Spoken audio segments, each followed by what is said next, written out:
Thank you for tuning in to Homeschool Homesteaders. Today we're going to talk about growing bulk beans from store. This right here is bulk beans, $1.79 from a store. In this video, we will grow bulk beans from the store, regular bush beans, and pole beans, and compare the results. So this is the bulk beans that we bought from a regular grocery store. This here is regular bush beans. They're yellow, not green, but yellow. And finally, we're also going to do pole beans. And we're going to compare them all and compare the results. Now, we know that beans that you buy for seeds usually grow, but what about the bulk beans, the regular beans we buy from a regular grocery store? And so you'll have to do some trials before you plant them in your soil. So basically take a sandwich bag, some wet paper towels, put some beans in there and watch them sprout. So if they sprout in the bag, there's a 99.9% chance they're going to sprout in your soil. So this is how you check to see if they will grow.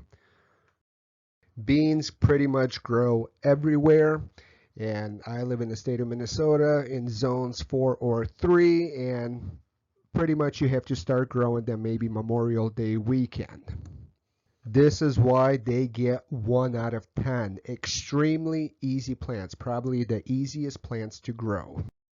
Like I said, here in Minnesota, you have to plant them Memorial Day weekend or maybe the first day of June because you need somewhere from 45 to 100 Fahrenheit. Any frost will kill and they could handle extremely high temps. On Memorial Day weekend, I planted all of my seeds. Now here I have pole beans and I planted them alongside a fence because they grow really high. You could definitely follow directions on how far to space them apart, but I don't really care how far they're apart because they will grow. And here we're going to watch kind of like a time lapse of how they slowly begin to form, how they look as baby young shoots. And eventually they're going to grow into nice beautiful bushes or vines where you could rip off the pods.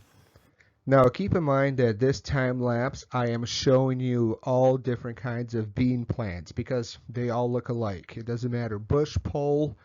In the beginning stages they are all the same. However, the pole beans as shown in this clip, they start shooting out vines and they start climbing. This is how you know that this right here is a pole bean. This is why you plant them along the fence. Or so I thought. Now, eventually, I will tell you why planting along the outside fence is not a good idea. But as you can see, the pole beans, they grow really quick, kind of like Jack and the Beanstalk. So they probably grow a foot a week. And yes, so very beautiful plants. But then, you know, the bulk beans that I bought from the store, apparently they turn out to be pole beans as well.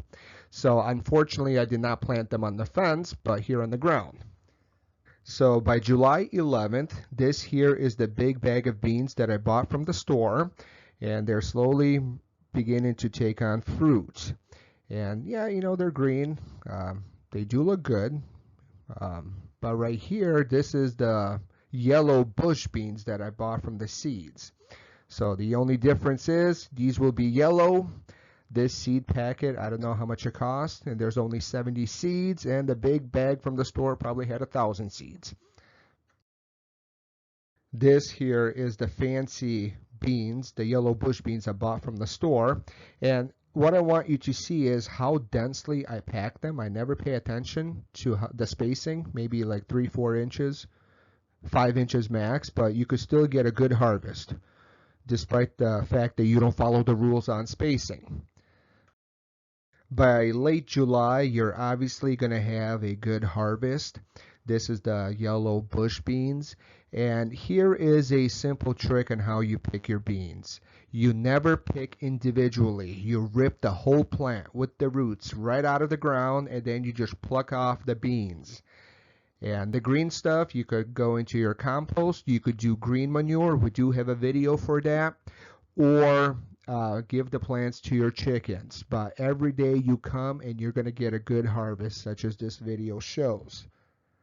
As you can see, the yellow beans, the bush beans from the store, they grow well. There's a lot of harvest, a lot of beans on them.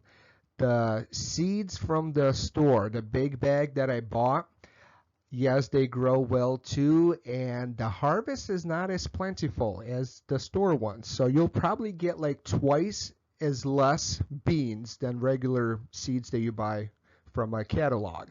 However, the bulk beans from the store, they do grow. You could use it for green manure, feeding your chickens. The taste of the actual plant is not very good. I don't know why, it has a weird taste to it, so I'm not very impressed. The yellow bush beans are by far my favorite beans that you could buy. I do recommend that you plant both bush beans and pole beans, because once the harvest for the bush beans is over, the pole beans, like 2 weeks later, they start producing their harvest. And so this way you have a continuous crop of beans throughout the summer. So as you can see, the pole beans are climbing the fence as planned, and then the deer come. So the deer came and started nibbling, eating the plants.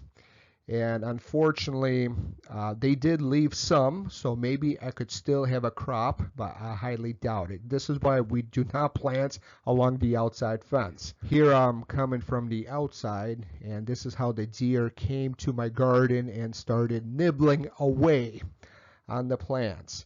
Very sad, because this is a packet that I bought from the store. I wanted to see how store pole beans taste like.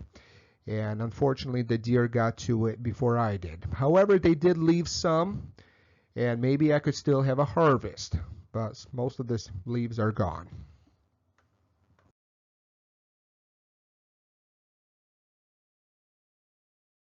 Now, a couple of weeks later, I came back, and yes, I still had a harvest despite the damage from the deer. As you could see, some green beans, this is pole green beans, are growing. But for future reference, and who's ever watching, make sure you never plant along the outside fence, because the deer will come and eat it. Lesson learned the hard way. One of the reasons why we do pole beans is because beautiful foliage makes your garden look really cool. And recipe-wise, there's always the side dish of green beans. I do prefer the yellow beans over the store-bought beans. Yellow is by far my favorite. And of course, there's always the green bean casserole or yellow bean casserole, which is also a great dish, which is easy to make. And here is another recipe, which I think I invented, but I call it the Minnesota sushi. Prosciutto bacon, put some green beans, put some cheese, put some sausage, roll it up, bake it in the oven, and dip it in some hot sauce or whatever sauce you prefer.